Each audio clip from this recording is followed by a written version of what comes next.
Friends, आज मैं HP का सेकंड चैप्टर लेके आ चुका हूँ और कोशिका। और आपने पिछली वीडियो में आपने फर्स्ट चैप्टर पढ़ा ही होगा, मैंने एनाटॉमी एंड फिजियो का, और वो हमने 7.5 मिनट में कंप्लीट कर लिया था। और आज है सेकंड चैप्टर कोशिका।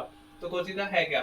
कोशिका है सभी जीवधारियों की संरचनात्मक एवं क्रियात्मक इकाई होती है। इकाई और ऑर्गन बहुत से लोग समझ लेते हैं, ठीक है, अंग समझ लेते हैं। इकाई और ऑर्गन में बहुत डिफरेंट होता है। एक आप ईंट और एक कमरे के बराबर की तुलना करते हैं। इसका मतलब अगर एक कोशिका को एक ईंट की तरह मान के चलिए, ठीक है, और बहुत सी कोशिका एक जगह मिलकर क्या बनाती है? उत्तक बनाती है। ऐसे ही बहुत सारी ईंट मिलकर क्या बनाती है? वो दीवार बनाती है, ठीक है। और फिर बहुत सारे उत्तक मिलकर क्या बनाते हैं? अंग बनाते हैं। और इसी तरह दीवार एक जगह मिलकर क्या बनाती है? वो कमरा बनाती है, ठीक है। इस तरह अंग मिलकर क्या बनाते हैं? शरीर बनाते हैं। तो कमरे वगैरह इनको कंप्लीट करने के बाद में इसी तरह हमारा एक घर बनता है। तो इसी तरह इसी बेस पर हम कोशिका से शरीर तक पढ़ते हैं या फिर समझते हैं, ठीक है। इसके बाद बात आती है इसके परिचय की। परिचय मतलब इसका बायोलॉजिकल नाम क्या है? इसको मतलब सेल, मतलब इस तरह बोलते तो हैं, लेकिन बायोलॉजिकल नाम अगर आप पढ़ोगे तो इसको साइट बोलते हैं। और इसके बारे में पढ़ना, इसका अध्ययन करना क्या कहलाता है? साइटोलॉजी कहलाता है। और इसके जो खोज जनक माने जाते हैं वो माने जाते हैं रॉबर्ट हुक को। रॉबर्ट हुक ने सूक्ष्मदर्शी की मदद से एक मृत कोशिका को खोजा था, ठीक है। और जीवित कोशिका को जिसने खोजा था उनका नाम है एंटोन ल्यूवेनहॉफ, ठीक है। और पूरे शरीर में कोशिका पाई जाती है। इस चीज का सिद्धांत स्लाइडन एवं स्वान, दो वैज्ञानिकों ने किया था, ठीक है। और फिर आती है छोटी और बड़ी कोशिकाओं के बारे में। सबसे छोटी कोशिका माइकोप्लाज्मा को बोला जाता है और बड़ी कोशिका शुतुरमुर्ग के अंडे में पाई जाती है। कोशिका झिल्ली, सेल मेम्ब्रेन, पादप और जंतु दोनों में पाई जाती है और ये प्रोटीन के बने होते हैं। और ये सेल मेम्ब्रेन एक पॉलिथीन का काम करती है, मतलब आप उसमें कुछ भी सामान डालोगे वो फटे नहीं, इसको रोकने के लिए सेल मेम्ब्रेन का काम होता है। और इसी में कोशिका के सभी अंग आते हैं, जैसे माइटोकॉन्ड्रिया, गोल्जी बॉडी और न्यूक्लियस, सभी को ये अपने अपने अंदर संभाल कर रखती है, ठीक है। और जब पादपों की बात आती है, पादपों की कोशिकाएं काफी मतलब उनके अंदर का स्टोरेज काफी बड़ा होता है। तो वो उनकी पॉलिथीन का भी फट ना जाए तो उसके लिए दो लेयर होती हैं, जिससे कि जिसे हम कोशिका भित्ति या सेल वॉल बोलते हैं। और ये पादपों में पाई जाती है सेलुलोज, और ये सेलुलोज की बनी हुई होती है, जिससे इसको सुरक्षा और आकार प्रदान होता है, ठीक है। बात करेंगे माइटोकॉन्ड्रिया की, हिंदी में जिसे सूत्रकणिका कहते हैं। इसके खोजकर्ता कौन है? अल्टमैन है, ठीक है। और इसमें क्या प्रोसेस होता है कि जैसे आपने ऑक्सीजन ली, ऑक्सीजन कहाँ पहुंचा? आपके लंग्स में पहुंचा। लंग्स में पहुंचने के बाद वो आपके ब्लड वेसल्स में, रक्त वाहिनियों में पहुंचने के बाद वो आपकी कोशिकाओं तक पहुंच जाता है। कोशिकाओं में पहुंचने के बाद आपके माइटोकॉन्ड्रिया में ये प्रक्रिया होती है। माइटोकॉन्ड्रिया के बाद ये आपके एक क्रेब्स साइकिल चलती है, जिसको क्रेब्स नाम के वैज्ञानिक ने ही खोजा था, ठीक है। और इसके अंदर एक चैन बनने के बाद एटीपी बनते हैं। एटीपी से आपको आपका ग्लूकोज बनता है। और 38 एटीपी से आपका एक ग्लूकोज बनता है। और ये ग्लूकोज की मदद से आपकी ऊर्जा मिलती है, जिससे आप सभी काम करते हैं। और ये इसी वजह से ये प्रक्रिया माइटोकॉन्ड्रिया में होती है। इसी वजह से माइटोकॉन्ड्रिया को पावर ऑफ हाउस कहते हैं सेल का, ठीक है। अब माइटोकॉन्ड्रिया ने ऊर्जा तो बना दी एटीपी के जरिए। अब वो आपके शरीर को जहां ज्यादा जरूरत है, जैसे कि आप लिख रहे हैं या फिर बोल रहे हैं, आपकी जीभ काम कर रही है, आपका हाथ काम कर रहे हैं, यहाँ पर आपकी कोशिकाओं को ज्यादा ऊर्जा की जरूरत है। तो आपके शरीर में जहाँ आप जैसे लिख रहे हैं तो आप बैठे हैं, आपकी हाथ को छोड़कर बाकी चीजों को ऊर्जा की कम जरूरत है और आपके हाथ को ज्यादा जरूरत है। तो उस ऊर्जा को हाथ को देने के लिए भी कोई लाने के लिए चाहिए ना, तो वो लाने के लिए गोल्जी बॉडी ये काम करता है। और इसके खोजकर्ता कौन है? केविन गोल्जी को, ये वैज्ञानिक हैं और इन्होंने अपने ही नाम पर गोल्जी बॉडी नाम रखा है। और ये परिवहन का काम करते हैं, सारी ऊर्जा को जहाँ जिस अंग को ज्यादा जरूरत होती है, जिस कोशिका को ज्यादा जरूरत होती है, वहां पर ले जाने का ये काम करता है। और ये आपके बॉडी के जो ऊर्जा क्षमता है उसको बैलेंस करके रखता है। फिर बात आती है आपकी राजधानी, जिन्हें वैक्यूल्स भी बोलते हैं। इसका काम क्या होता है? जल संग्रह का इसका काम होता है। आपकी बॉडी में 65% जल होता है। और ये कहाँ पर होता है पता है? ये पेड़ में नहीं होता। पेड़ में तो आधा 1 लीटर हो गया, और बाकी का ये जैसे मान के चलिए 1 कुंटल का कोई इंसान है तो उसमें 65 किलो पानी होगा, ठीक है। और उस पानी कहाँ पर होगा? ये पानी यहीं पर होता है, कोशिकाओं की राजधानियों में होता है। और यही आपके डिहाइड्रेशन में काम करता है, ठीक है। इसके बाद आता है तारक का सेंट्रोसोम। सेंट्रोसोम की खोज किसने करी थी? बोवरी ने करी थी। और इसकी वजह से क्या होता है? कोशिका विभाजन होता है, और लीवर में कोशिका का विभाजन सबसे ज्यादा होता है और ब्रेन में अनुपस्थित मतलब बहुत ही कम होता है। इसके बाद बात आती है तारककाय की सेंट्रोसोम। इसकी खोज किसने करी थी? बोवरी ने करी थी। इसका काम क्या होता है? कोशिका विभाजन का। कोशिका विभाजन मतलब आपके कहीं भी चोट लगी और वहां की कोशिकाएं मर गई, तो उस कोशिकाओं को पुनर्निर्माण, उसको अपनी कोशिकाएं को तुरंत विभाजन करके उसकी जहां पर क्षति हुई है कोशिका की उसे तुरंत भर देगा।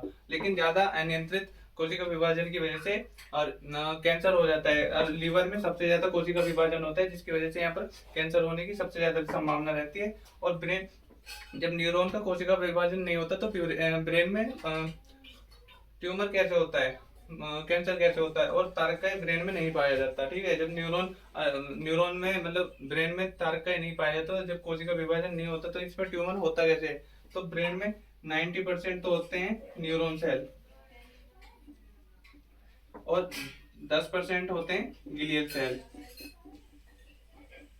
इन 10% में ही क्या अनियंत्रित कोशिका विभाजन की वजह से ब्रेन ट्यूमर होता है। ठीक है, बाकी 90% न्यूरॉन में कोशिका विभाजन नहीं होता, इनमें सेंट्रोसोम नहीं पाया जाता।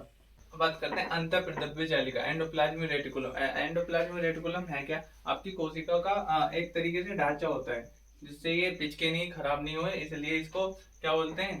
एंडोप्लाज्मिक रेटिकुलम को कोशिका का आंतरिक कंकाल भी बोला जाता है, जिससे ये खराब नहीं हो, पिचके नहीं। अंतःप्रदव्य जालिका मतलब एंडोप्लाज्मिक रेटिकुलम। अब एंडोप्लाज्मिक रेटिकुलम क्या है कि दो टाइप का होता है, एक तो स्मूथ एंडोप्लाज्मिक रेटिकुलम और एक होता है रफ एंडोप्लाज्मिक रेटिकुलम। ये तो हो गया आपका स्मूथ एंडोप्लाज्मिक रेटिकुलम, और ये हो गया आपका रफ एंडोप्लाज्मिक रेटिकुलम। और आपका स्मूथ एंडोप्लाज्मिक रेटिकुलम क्या बनाता है? आपका वसा का निर्माण करता है, चिकनाई को बनाता है। और रफ एंडोप्लाज्मिक रेटिकुलम आपका प्रोटीन का निर्माण करता है। लेकिन रफ एंडोप्लाज्मिक खुद प्रोटीन का निर्माण नहीं करता, वो उसकी तरफ उसमें बनता है, लेकिन वो नहीं बनाता, उसको बनाता है राइबोसोम। जो ये इधर बिंदी बिंदी सी है, ये राइबोसोम है, और यही आपका प्रोटीन बनाता है, और इसीलिए इसको रफ एंडोप्लाज्मिक रेटिकुलम बोलते हैं। राइबोसोम को इसी वजह से क्या बोलते हैं? प्रोटीन की फैक्ट्री भी बोलते हैं। और इसके खोजकर्ताओं ने पैलाडे ने इसकी खोज करी थी राइबोसोम की। राइबोसोम दो पार्ट में बांटा जाता है, सेडिमेंटेशन कोफिशिएंट के तौर पर दो पार्ट में बांटा जाता है।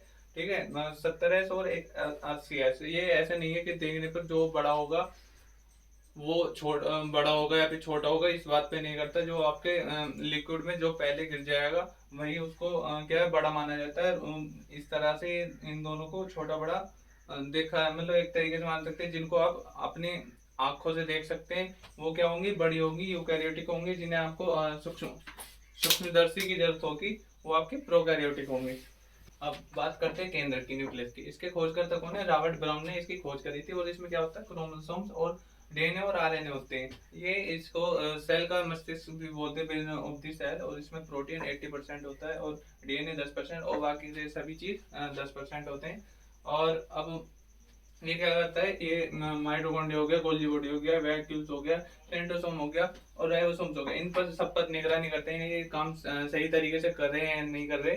ठीक है, अब जैसे मान लीजिए माइटोकॉन्ड्रिया को काम नहीं है, एक चीज काम नहीं करती है। ठीक है, अब ये बोलते हैं जाके यार लाइसोसोम से जाके मिलो। लाइसोसोम क्या करता है कि हाँ भाई काम क्यों नहीं कर रहा है ना, मन नहीं है यार। तो लाइसोसोम क्या करता है? ले अपने इसमें क्या होता है? जल अपघटक एंजाइम होता है, हाइड्रोलाइटिक एंजाइम होता है। ये जो काम नहीं कर रहा होता है माइटोकॉन्ड्रिया में, काम नहीं कर रहा, तो ये उसमें ये इंजेक्ट कर देता है हाइड्रोलाइटिक एंजाइम, जिसकी वजह से वो वहीं पर गल जाता है और वहीं पर नष्ट हो जाता है। फिर उसके बाद में और बनते हैं। लेकिन कंडीशन जब आती है जब सारे ही सभी mitochondria, Golgi body, vacuole, centrosome और राइबोसोम ये धरने पर प्रोटेस्ट पे बैठ जाएं कि नहीं भाई केंद्र चाचा तुम इस्तीफा दो। अब केंद्र चाचा बोलते हैं कि यार ये इस्तीफा मांग रहे हैं, क्या करें? अब ये जाते हैं लाइसोसोम के पास में, लाइसोसोम से कहते हैं कि ये सभी लोग काम नहीं कर रहे और इस्तीफा मांग रहे हैं मेरा, क्या करें? अब लाइसोसोम को पता होता है कि भैया जब ये काम नहीं करेंगे तो न्यूक्लियस में भी बेकार नहीं, कुछ हमारा भी नहीं होना। तो लाइसोसोम क्या करता है कि हम तो साले मरेंगे मरेंगे, तुम लोगों को भी लिए डूबेंगे। ये क्या करता है? इसका जो बैग होता है ना, इसका एंजाइम वाला बैग, वो फाड़ देता है। जो कि जितनी भी मतलब कोशिका का एरिया होता है वो नष्ट हो जाता है वहां से। नो, हम तो मरेंगे मरेंगे, तुम्हें भी मरेंगे, इसलिए इसको क्या कहते हैं, सुसाइड वैग भी इसको बोलते हैं। अब जब मान लीजिए आपको किसी ने चोट मारी, अब यहाँ से इतनी कोशिकाएं मतलब नष्ट हो गई है, ठीक है। अब उसमें लाइसोसोम भी मर गया, ठीक है। अब वहां से तो गलन चालू हो जाएगी, लेकिन उसको ठीक कौन करेगा? लेकिन जो उसके आसपास की कोशिकाएं होती हैं, उसके जो लाइसोसोम होते हैं, वो देखते रहते हैं कि हाँ हमारी कोशिका ठीक है, उनको जो अभी काम ठीक ठाक चल रहा है, तो वो आसपास के क्या करते हैं, जो डैमेज हो चुकी है लाइसोसोम और कोशिकाएं, वो अपने जो एंजाइम में थोड़ा थोड़ा वहां पर छिड़कते रहते हैं, तो अपना भी देखते रहते हैं, उधर भी लाइसोसोम अपना एंजाइम छिड़कते रहते हैं, जिससे कि कुछ ही दिनों में वो ठीक हो जाता है। आरबीसी, आरबीसी में लाइसोसोम नहीं पाया जाता। अब जब आरबीसी में लाइसोसोम नहीं पाया जाएगा, उसका जीवन काल 120 दिन होता है आरबीसी का। जब वो 120 दिन बाद मर जाएगा, तो वहां से उसको साफ कौन करेगा? लाइसोसोम तो उसमें पाया नहीं जाता, तो आरबीसी क्या करते हैं, स्प्लीन फ्लियर जिसे तिल्ली भी बोलते हैं, उसमें जाता है, और जिसे स्प्लीन को क्या होता है, आरबीसी का कब्र कहते हैं, ठीक है।